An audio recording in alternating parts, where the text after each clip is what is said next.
चलो देखते हैं, फिर बीच में प्रतिभा ज्वाइन कर लेगी। अभी स्टार्ट करते हैं, ठीक है। हम लोग कर रहे थे एडवर्टाइजमेंट, ठीक है। एडवर्टाइजमेंट आप लोगों का यूनिट 1 है। हमने यूनिट 3 और यूनिट 4 पहले खत्म कर ली थी। आज हम लोग एडवर्टाइजमेंट कर रहे हैं, यूनिट 1 का टॉपिक है ये। एडवर्टाइजमेंट बेसिकली हमने उस दिन डिस्कस किया था कि क्या होता है जब हम अपने प्रोडक्ट से रिलेटेड लोगों को अवेयर करते हैं, एडवर्टाइज करते हैं उसको, ठीक है। उससे रिलेटेड हम लोग पढ़ रहे थे। हमने नीड्स पढ़ लिया था, ये प्राइमरी फंक्शंस पढ़ लिए थे। सेकेंडरी फंक्शंस, सेकेंडरी फंक्शंस क्या थे? पहला था सेकेंडरी फंक्शन, बेसिकली जो सेकंड नंबर पे हमारे जो फंक्शंस, जो इसके फायदे होते हैं एडवर्टाइजमेंट के। ये आप लोग को स्क्रीन विजिबल है सबको?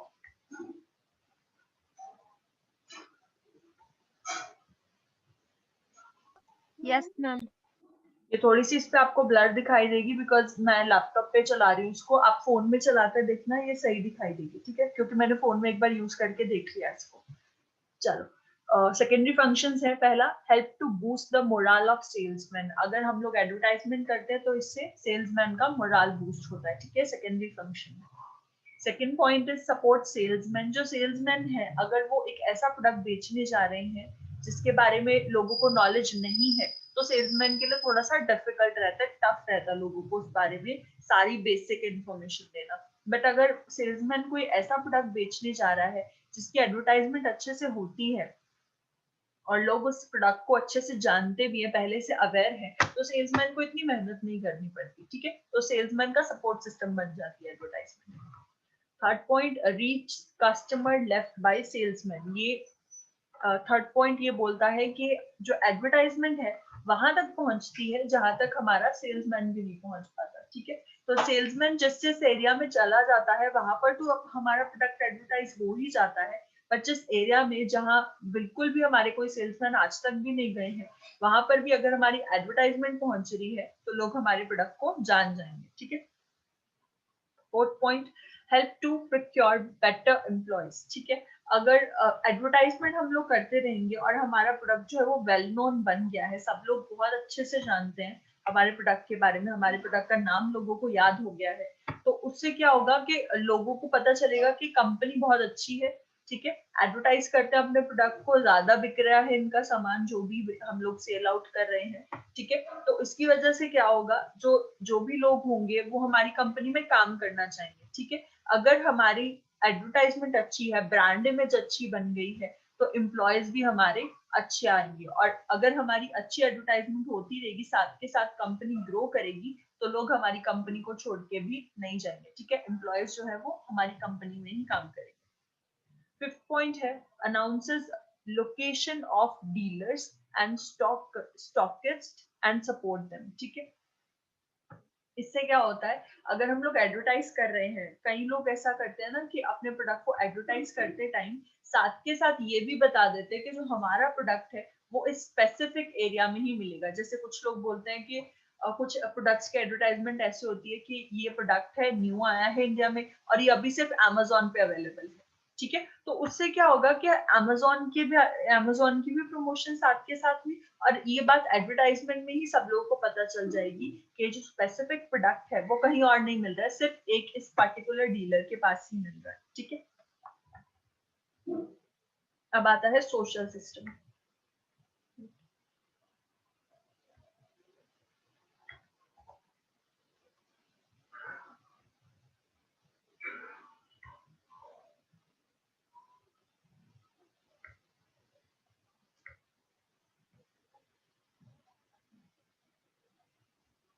ओके, सबसे फिर थर्ड पॉइंट आता है। पहले हमने प्राइमरी फंक्शंस पढ़े, फिर सेकेंडरी फंक्शंस पढ़े, अब ये थर्ड है सोशल फंक्शंस, कि हमारी जो कंपनी है उसका सोसाइटी की तरफ क्या बेनिफिट्स या क्या चीजें होती है, ठीक है। सबसे पहला है help to improve standard of living. अगर एडवर्टाइजमेंट हो रही है और हम न्यू न्यू टेक्नोलॉजी लेकर आ रहे हैं और नए चेंजेस कर रहे हैं अपने प्रोडक्ट में, इससे ऑटोमेटिकली क्या होगा, हमारी जो इकोनॉमी में रहने वाले लोग हैं उन लोगों का स्टैंडर्ड ऑफ लिविंग इंक्रीज होएगा, ठीक है। हम नई चीजें लेकर आ रहे हैं, लोग नई चीज खरीद रहे हैं और अपने जो उनका normal day to day life है उसमें थोड़े बहुत चेंजेस कर रहे हैं। उसकी वजह से क्या होता है, हमारा स्टैंडर्ड ऑफ लिविंग इंक्रीज होता है। पहले क्या होता था, टीवी ज्यादा सेल आउट होता था, ठीक है। उसके बाद क्या हुआ, अब एलसीडीज आ गई हैं, ज्यादातर लोग एलसीडीज परचेज करना पसंद करते हैं, ठीक है। तो आपका स्टैंडर्ड ऑफ लिविंग इंक्रीज हुआ है। पहले लोग टीवी बहुत मुश्किल से खरीदते थे, अब एलसीडीज भी कुछ लोग मिडिल क्लास फैमिली जो है वो अफोर्ड कर लेती है, तो standard of living easily increase हो रहा है। Second point, create awareness among rural message, ठीक है। जो रूरल एरियाज हैं, जो अर्बन एरियाज है, वहां पे तो नॉर्मली अर्बन सोसाइटी रहती है, वहां पे सब लोग पहले से ही इन सब चीजों के बारे में अवेयर होते हैं। जो लोग गांव में रूरल एरियाज में रहते हैं, उन लोगों को इन सब टेक्नोलॉजी के बारे में, एडवर्टाइजमेंट के बारे में ज्यादा नॉलेज नहीं होती। इवन अगर आज के टाइम पे भी आप लोग किसी गाँव में या किसी रूरल एरिया में जाकर देखो, वहां पे लोग टीवी ज्यादा नहीं देखते, सीरियसली नहीं देखते। इवन मेरे खुद के रिलेटिव्स हैं गांव में, वो लोग भी टीवी ज्यादा नहीं देखते। अगर कभी हम वहां चले जाए ना, तो वहां पे टीवी ऑन ही नहीं होता। तो लोग जब टीवी नहीं देखेंगे तो एडवर्टाइजमेंट जो हमारी टीवी में ऐड आती है, वो सब चीजों के बारे में उन्हें नहीं पता चलेगा। तो एडवर्टाइजमेंट के बहुत से तरीके होते हैं न्यूज़पेपर्स में एडवर्टाइजमेंट, क्योंकि गांव में लोग न्यूज़पेपर फिर भी पढ़ लेते हैं, लोगों को आदत होती है पढ़ने की, ठीक है। और इवन अगर पैम्फलेट्स वगैरह हो, या फिर आपके सेल्समैन अगर गांव में जाएं, तो रूरल एरिया में लोगों को ये बात पता चलती है। तो एडवर्टाइजमेंट आपके प्रोडक्ट को रूरल एरियाज तक लेकर जाती है, ठीक है। Third point, it creates employment. Employment create करती है एडवर्टाइजमेंट, कैसे करती है? अगर हमारा जो प्रोडक्ट है वो ज्यादा बिकना स्टार्ट हो गया, एडवर्टाइजमेंट अच्छी हुई, प्रमोशन अच्छी की हम लोगों ने अपने प्रोडक्ट की, लोग उसके बारे में अवेयर हुए, खरीदना शुरू किया, तो कंपनी ग्रो करेगी। और अगर कंपनी ग्रो करेगी तो ज्यादा से ज्यादा लोगों को नई से नई जॉब मिलेगी, ठीक है। तो इससे इनडायरेक्टली ही कह सकते हैं कि हमारी जो एम्प्लॉयमेंट है वो भी इंक्रीज होती है। Fourth point is educates customer. आज के टाइम पे एक मेन टॉपिक यही रहता है कि कंज्यूमर को एजुकेट करना, उसके राइट्स के बारे में, उसके जितने भी हक हैं, जितनी भी उसको चीजें पता होनी चाहिए, उन सब के बारे में अवेयर करना बहुत ज्यादा जरूरी है।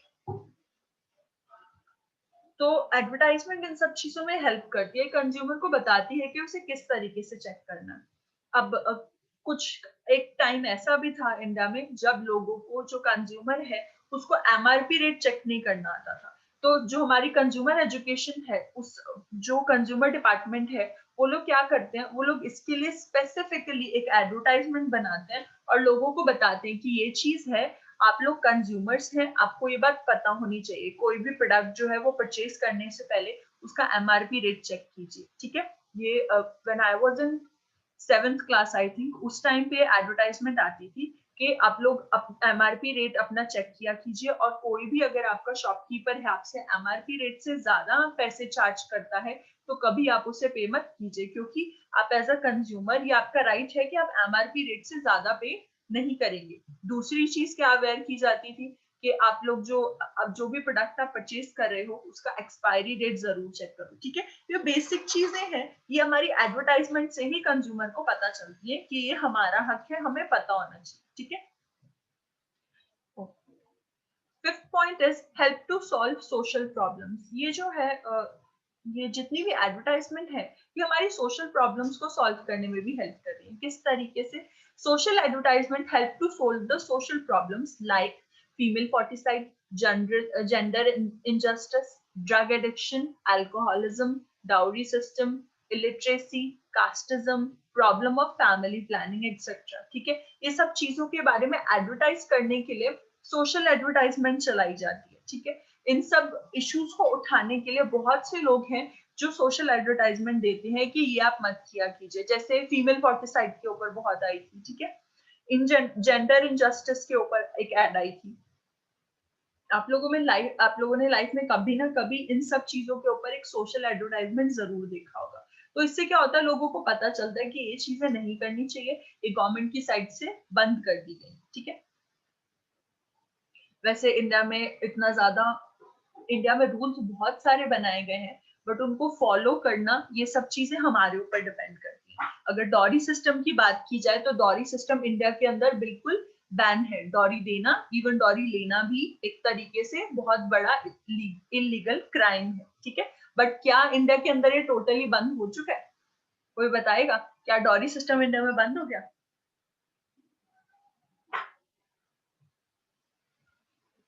कौन बताएगा डॉरी सिस्टम इंडिया में बंद हो गया?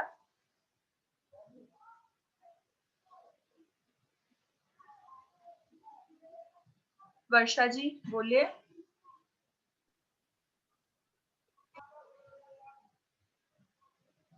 बेटा आपकी आवाज नहीं आई, दोबारा बोलो।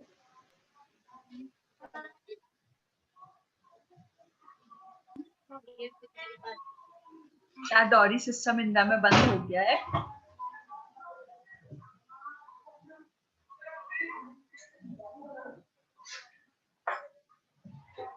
आप दोनों को ऑडिबल है मेरी वॉइस? पूजा एंड वर्षा, क्या मेरी वॉइस ऑडिबल है? मैम बीच बीच में क्लियर नहीं हो रही। क्लियर नहीं आ रही है? अभी क्लियर है? हाँ जी मैम, यस मैम। अच्छा तो बताओ, इंडिया में डॉरी सिस्टम बंद हो गया? मैम पता नहीं। बेटा दहेज प्रथा, क्या इंडिया में दहेज प्रथा बंद हो गई है? No ma'am. बहुत बड़े अभी बड़े कहीं कानून बनाए गए हैं ना, ये डाउरी आप नहीं ले सकते हो, बट क्या ये बंद हो गया है? अच्छा एक चीज बताओ, हम लोग नॉर्मल इंडिया से बिलोंग करते हैं, क्या बोल के डॉरी ली जाती है? पहले तो खुलेआम बोलते थे कि हमें दहेज चाहिए, आज के टाइम पे क्या बोला जाता है? मेरे को बहुत फेमस डायलॉग पता चला ये डाउरी मांगने का। क्या बोलते हैं? मैम पहले तो यही बोलता है कि हमें लड़की के अलावा कुछ नहीं चाहिए। और फिर बाद में मैम धीरे धीरे ये बोलते हैं हमारे घर में थोड़ी ये प्रॉब्लम है, इसमें थोड़ा हेल्प कर दो, ये वो। ये तो ठीक है बेटा, एक नया तरीका मैंने सुना था, आई थिंक 2 महीने हो गया, मेरे को किसी ने बताया था, कहते आज के टाइम पे डॉरी मांगने का ना तरीका बदल गया। पहले तो साफ बोलते थे कि हमें ये चाहिए, हमें गाड़ी चाहिए, ये सब चीजें चाहिए। आज के टाइम पे बोलते हैं आपको जो देना आप अपनी लड़की को दे दीजिए, हमें तो कुछ नहीं चाहिए। कि आपकी लड़की की फैसिलिटी के लिए आप जो देना चाहते हो वो आप दे दीजिए। Yes ma'am. सही सिस्टम है वैसे इंडिया का, है ना? इंडिया वाले कभी नहीं सुधर सकते, कानून कुछ ही कर ले, हम अप्लाई थोड़ी करेंगे। ना लड़की वाले मानते हैं ना लड़के वाले। लड़की वाले बोलते हैं हाँ लड़की जी को मैम। देना जरूरी है, लड़के वाले बोलते हैं ये तो देते ही हैं, अपनी बेटी को देते हैं, हमें थोड़ी देते हैं। चलो कभी ना कभी तो चेंज यस होंगे ये मैम। सब इश्यूज। ओके, तो हम बात कर रहे थे कि ये जो एडवर्टाइजमेंट है इससे लोग इन सब सोशल प्रॉब्लम्स के बारे में भी अवेयर होते हैं, ठीक है? तो एक तरीके से हमारी सोसाइटी को हेल्प करती है। 6 पॉइंट है, create awareness about dangerous diseases, ठीक है?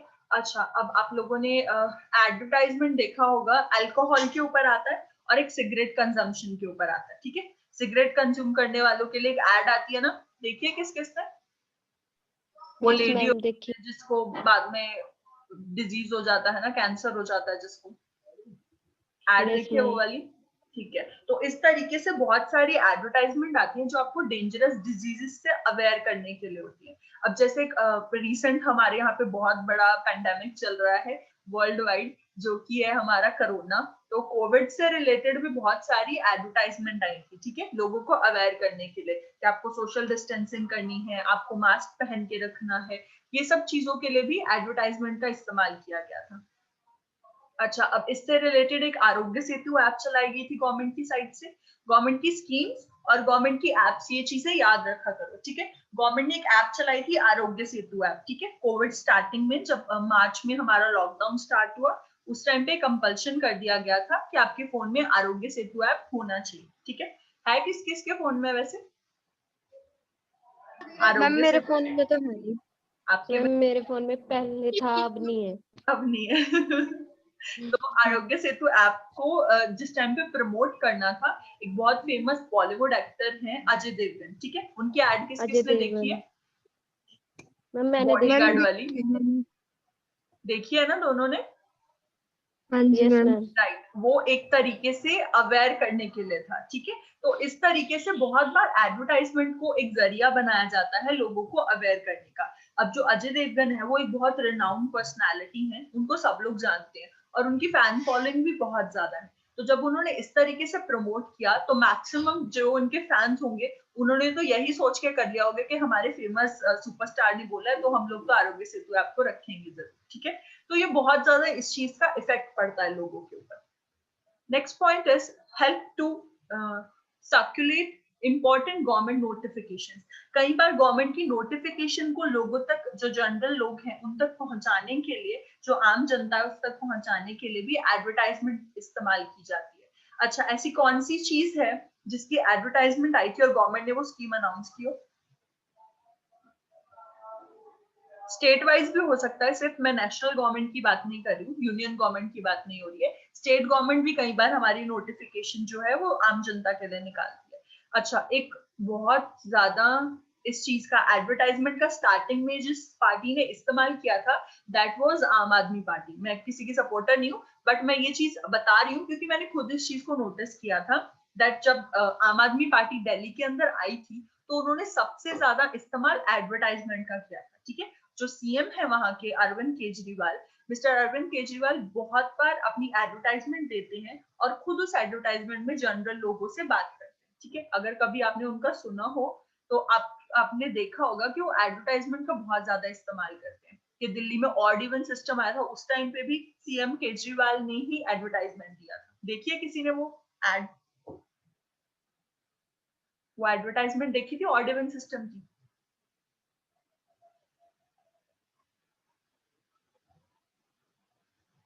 बेटा जी, ऑड इवन सिस्टम वाली नहीं देखी? अच्छा, ऑड इवन सिस्टम तो सुना होगा क्या होता है? किसी ने सुना था ऑड इवन सिस्टम? बहुत रीसेंट है। दिल्ली में पॉल्यूशन कम करने के लिए ऑड इवन सिस्टम चलाया गया था जिसके अंदर रूल बना दिया गया था, डेज डिसाइड किए गए थे जैसे मंडे, वेंसडे और इस तरीके से एक एक दिन छोड़कर कि जैसे मंडे को होगा तो सिर्फ इवन नंबर की गाड़ियां निकलेंगी। ठीक है, देन उससे नेक्स्ट डे सिर्फ ऑड नंबर की गाड़ियां चलेंगी। और अगर उसके अलावा जिस दिन इवन वाला डे है उस दिन अगर कोई ऑड वाली गाड़ी बाहर निकलती थी तो उसके ऊपर चालान किया जाता था। ठीक है, तो इस तरीके से वहां पे पोल्यूशन कंट्रोल के लिए ऑड इवन सिस्टम चलाया गया था। ठीक है, थोड़ा सा चीजों पे अपने आसपास जो भी करंट अफेयर्स चल रहे होते हैं ना, थोड़ा ध्यान दिया करो। डीप मत पढ़ा करो बट एटलीस्ट एक बार गो थ्रू जरूर किया करो। न्यूज़पेपर भी नहीं पढ़ना ना तो एक बार अपना गूगल को स्क्रॉल कर लिया करो। गूगल में आती है ना, गूगल में आपके न्यूज आती है ना?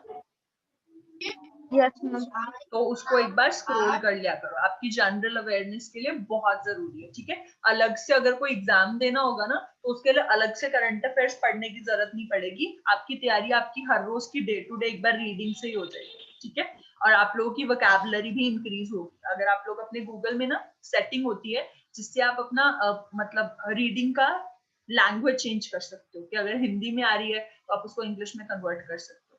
वो रीडिंग स्टार्ट करो, आप लोगों को नए नए वर्ड सीखने के लिए मिलेंगे। ठीक है, चलो हम लोग कंटिन्यू करते हैं। जो गवर्नमेंट है वो नोटिफिकेशन अगर उसे आम जनता तक पहुंचानी है तो वो उस टाइम पे भी एडवर्टाइजमेंट का इस्तेमाल कर लेते हैं। ठीक है, अदर सोशल फंक्शंस के लिए भी हमारा जो एडवर्टाइजमेंट है उसका इस्तेमाल किया जाता है, जैसे ब्लड डोनेशन। ब्लड डोनेशन एक बहुत ज्यादा फेमस एडवर्टाइजमेंट है जो मैक्सिमम टाइम पे किया जाता है। इसके अलावा आई डोनेशन के लिए या फिर अगर आप कोई और ऑर्गन डोनेट करना चाहते हो तो ये बाकी चीजों के लिए भी हमारी एडवर्टाइजमेंट का इस्तेमाल किया जाता है।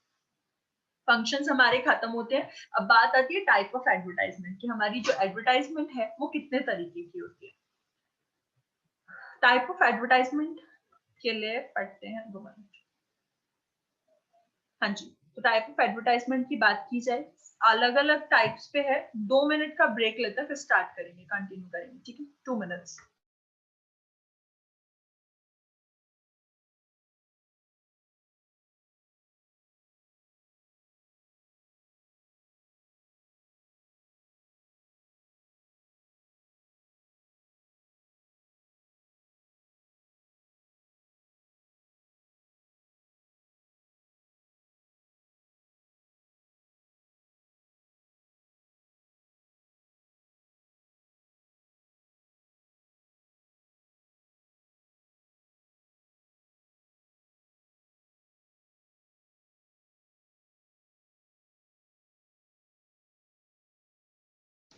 चलो कंटिन्यू करें। टाइप्स ऑफ एडवर्टाइजमेंट बहुत ज्यादा है तो हम आज आधे ही करेंगे जितना आप लोगों को समझ में आ जाए। ठीक है, एडवर्टाइजमेंट का सबसे पहला टाइप होता है अकॉर्डिंग टू ज्योग्राफिकल एरिया। ठीक है, ज्योग्राफिकल एरिया के बेसिस पे अगर बात करें तो 3 तरीके का होता है, रीजनल, नेशनल एंड ग्लोबल। ठीक है, यहाँ पे आपको ऊपर दिख रहा होगा, ए पार्ट इज लोकल या फिर रीजनल। अच्छा, आपकी एडवर्टाइजमेंट जो है वो आपकी रीजनल लेवल पे भी होती है। जो आपके स्टेट वाइज कई चैनल्स होते हैं ना, जैसे सिर्फ एक पंजाबी चैनल होता है, सॉरी, कुछ सिर्फ एक हरियाणवी चैनल्स होते हैं, कुछ सिर्फ मराठी चैनल्स होते हैं, कुछ सिर्फ गुजराती चैनल्स होते हैं, वो आते हैं इस लोकल और रीजनल कैटेगरी के अंदर। ठीक है, इन चैनल्स के ऊपर लैंग्वेज के बेसिस पे आपकी एडवर्टाइजमेंट दी जाती है। अगर आप लोगों ने कभी कोई एडवर्टाइजमेंट हिंदी में देखा हो और कभी आप पंजाबी चैनल चला के देखो ना, उसके ऊपर वो एडवर्टाइजमेंट पंजाबी लैंग्वेज में होता है। ठीक है, तो ये आपका डिफरेंस होता है कि आपका रीजनल लेवल पे अलग तरीके की एडवर्टाइजमेंट दी जाती है। B part is national level. National level पे आपकी जो एडवर्टाइजमेंट है वो हिंदी लैंग्वेज में मिलेगी आपको। मैक्सिमम टाइम आपको जो आपकी नेशनल एडवर्टाइजमेंट है जो पूरे देश के लिए सिमिलर आपकी है। वॉइस कट रही है। वॉइस कट रही है। हेलो, आप क्लियर है? यस, हाँ जी मैम। ठीक है जी, यस चलो, मैम। अब तो है मैम, जब आप बता रहे थे तो। ओके, कोई बात नहीं। ए सॉरी, लोकल और रीजनल वाला समझ में आया? ए पार्ट लोकल और रीजनल वाला जो था वो समझ आया? पूजा?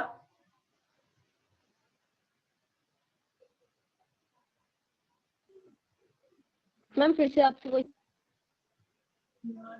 मैम जब आप बोल रहे हैं ना तो आपकी वॉइस कटने लग रही है। वॉइस कट रही है बेटा, नेटवर्क इशू बहुत ज्यादा हो रहा है। कल मौसम खराब हो गया था ना, उस वजह से आज भी नेटवर्क इशू आ रहा है। हेलो, अभी क्लियर है? मैम अब आ रही है। चलो ठीक है, ओके। हम कर रहे थे yes ma'am. Geographical area basis पे एडवर्टाइजमेंट कैसी होती है। ज्योग्राफिकल एरिया की बात करें तो सबसे पहले रीजनल लेवल पे होती है, जो आपके स्टेट वाइज चैनल्स हैं। ठीक है, जो सिर्फ एक पर्टिकुलर स्टेट लैंग्वेज में ही चैनल्स चलते हैं। कुछ पंजाबी होते हैं, गुजराती होते हैं, मराठी चैनल्स होते हैं। तो वो चैनल्स सिर्फ उनके रीजनल लेवल की एडवर्टाइजमेंट ही उनको दिखाते हैं। ठीक है, दूसरी आती है नेशनल लेवल।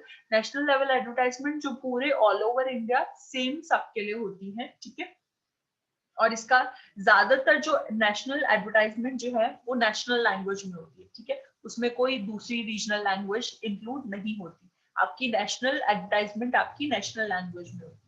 अच्छा, नेशनल एडवर्टाइजमेंट में क्या आएगा? नेशनल एडवर्टाइजमेंट में वो आएगी जिसके अंदर पूरे इंडिया के लिए सेम रहने वाली है। ठीक है, वो होती है हमारी नेशनल लैंग्वेज।